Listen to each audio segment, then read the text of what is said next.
Hey YouTube, this is PokeDad, and today I'm doing part 4 of cards that are going to be rotating, competitive cards that is, they're going to be rotating out of competitive play, and we're going to be moving into an XY through Ancient Origins once the new season starts. So we're going to talk about the cards that made an impact, and this is part 4 of this mini-series.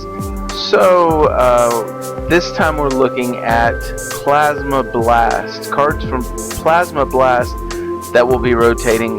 Of course, the last couple we had quite a few cards. This one, not as many, but I actually missed one from the last set, Plasma Freeze, so I thought I'd touch base on it in this video. I missed Mr. Mime. Mr. Mime, the Psychic type, has Bench Barrier, and as you know, this card has been used in a lot of sets, especially sets like Night March, Flareon, Execute. These were the ones that really could take a lot of damage if they got hit by a spread deck like bats biting you or something like that. So Mr. Mime was used to help prevent damage to the bench. However, with him going bye-bye, I see one deck that's going to take advantage of this greatly, and that's going to be Mega Latios. Now, Mega Latios has not been used a whole lot. We might see it in competitive play here in the Nationals, but with Mr. Mime going, I can see Mega Latios and bats being a lot more prevalent in the metagame. So, as a matter of fact, I've already recorded a deck profile on Latios, Mega Latios bats, and that will come to you probably sometime next week or late this week. But Mr. Mime, with him, we'll say goodbye to him, and that's going to allow bats to be a lot more effective, and spread decks in general to be more effective.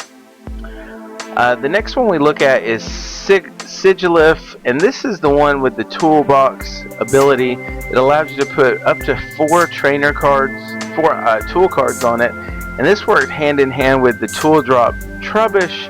So you could have 4 on this, and then you could have, you know, 1 on the other ones. But if you had a couple of these in play, your Trubbish could really hit big numbers. And so this Sigilyph helped the toolbox Trubbish immensely when it came out. However, we now have to say goodbye to you, Sigilyph. A dear friend to many decks, and actually this card really spurred on some controversy. Some people really hated Jirachi EX, but the vast amount of competitive players use Jirachi EX in their deck just because it keeps you consistent. Most people that I've talked to in my own games, the place where you can lose the earliest is at the beginning of the game. If you don't have a draw support, you usually, and you have to keep just playing in top deck mode, you can lose very quickly. Now, if you get a draw support in your first hand, then most of the time you just continue, and you usually chain those draw supports each turn. But if you didn't get one early, Jirachi EX with an Ultra Ball or even a Level Ball could be gotten, and then you could just use his Stellar Guidance ability to grab whatever supporter you wanted. Also, he could be used in late game to grab a Lysander to finish the game off. So Jirachi EX has been very invaluable. However, with Jirachi moving on, I think we're going to see a move more towards Shaman EX. With the Skyfield in play, we know some decks play up to 4 Shaman EXs, which is has draw power in itself. And unfortunately, I wish most of the decks I like to play right now include Shaman and Jirachi, just so you have that, just so you have the different options available to you. However, with Jirachi gone, most people will be playing 1 or 2 Shamans in every deck, just like Jirachi was played in just about every deck. So we say goodbye to Jirachi. You will be missed. Alright, the next three cards really all go together. When they came out, this created a brand new deck that saw play in World Championships. I believe it won in some year. I can't remember. I'm still relatively new, guys, but Virizion and Genesect and G-Booster. So Virizion had Verdant Wind, which pretty much kept any status conditions from hurting you as long as you had a grass energy attached. And then Emerald Slash, if you could get 2 grass energies on Virizion, or a grass and a plasma energy, you could use Emerald Slash, hit your opponent for 50, and then you could charge up Genesect on the bench by putting 2 energies on him. Then next turn you could play another energy on Genesect, and he would be ready to attack with his Megalo Cannon. And Megalo Cannon did 100 damage, but then also hit the bench for 20. So it allowed him to snipe the bench, and start softening up other Pokemon on the bench, as well as hit the active and knock it out. Usually an Emerald Slash with a Muscle Band and a Megalo Cannon could knock out the active. So he also has another special ability. We use Lysander a lot, and Lysander just wins you games. But Genesect had this ability that if you played a plasma energy on it, you could cause your opponent to bring up someone from the bench to the active position. And so Genesect had a built-in Lysander before Lysander was even released. So Red Signal allowed you to do that, and that just made him even more invaluable. And these two together, extremely invaluable. But then when you add this A-Spec card that was designed just for Genesect and only Genesect, G-Booster, for 2 grass and a colorless, you could use G-Booster and it would do a 200 attack. Now he did have to discard, I believe it was 2 grass energies, but hitting for 200 would knock out anything in its path. And it didn't matter if you had a Safeguarder, it didn't matter because it could do 200 damage no matter what the effect on the opposing Pokemon. And so this is how, when Megas started coming into play, softening them up with Megalo Cannon on the bench, and then when they came up to attack, or actually you could Red Signal it up on the next turn, attach G-Booster, and then knock out the Mega. And so Genesect could effectively take out Mega Pokemon also. Of course, G-Booster wasn't A-Spec, so they used a lot of Skylas to make sure you could grab that when you needed it. And because there were a way to get rid of tool cards, you really didn't want to play it until you were actually going to use it. But nonetheless, it was so effective that this deck, even today, is still very strong. So, of course, I came in late, so I never really got to play with Virizion or Genesect myself.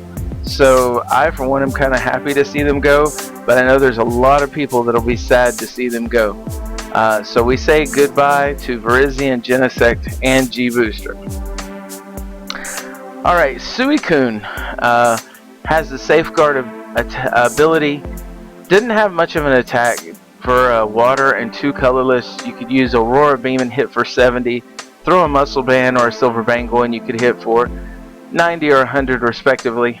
But the big thing about him is Suicune had the Safeguard ability so that EXs could not hurt him. So if your opponent only played EXs, you could just keep him in the active spot. In fact, you could just keep him as the only Pokemon there, and Suicune would just win games that way. So it forced people to have to move away from EXs and also start playing non-EX cards. And I think that was Pokemon's way to make EXs not as strong. However, EXs are still prevalent, so Suicune even today has a lot of playability, and we are going to be sad to see Suicune go, but he must also leave the format. The rest are trainer cards that we have. Silver Bangle would do an extra 30 damage to EX Pokemon only. I've used this recently in my Raichu Bats deck, and I'm actually going to be sad to see it go. Of course, we can replace those with muscle bands, but Silver Bangle, that extra 10 just helps make the math better in some circumstances, and so we're going to be sad to see Silver Bangle go. Scoop Up Cyclone, I don't want to, not every ace spec was worth mentioning. Of course, all ace specs are moving on, but Scoop Up Cyclone, actually with Shaman, has just recently got some more attention, and this could be helpful with bats, to scoop up your bats, to scoop up a Shaman, or if you have a damaged Pokemon that's about to die, scoop that Pokemon up and then play it back down to the bench. So Scoop Up Cyclone has had its uses, and actually it's being used more nowadays, but when the season comes and we rotate, it will be gone also. So we must say goodbye to Scoop Up Cyclone. And then finally, I'm mentioning Professor Juniper. We have Juniper's counterpart, which is Sycamore, and you can't play 4 of both in your deck, so you can either play 4 of one or 4 of the other. I should say up to 4 of one or up to 4 of the other, but you can't play both. But Juniper will rotate, and with that means people will be moving to Sycamore. I have a feeling sometime in the future, though, Sycamore will rotate and we may go back to Juniper. It may just be cyclical like that. However, Juniper and Sycamore, since they do the exact same thing, we're not really losing it, except that I found surprisingly people that are a little more old school than I am like Juniper a lot better, and then people like me who have just joined within the last year like Sycamore better. I don't know why that dichotomy is there, but it is there. So we must say goodbye to Juniper, but I have a feeling we'll see you again. Anyway, guys, that is the 4th installment of cards that are rotating from competitive play. This one was the Plasma Blast. I'll have one more, which will be part 5, and that'll be Legendary Treasures. So keep your eyes open for that. Anyway, hit like, subscribe, and tell me in the comments below which card you're most sad to see leave, which one are you the most happy to see leave, and which card you liked the most out of this set. Anyway, guys, talk to you later. Have a great day. Bye.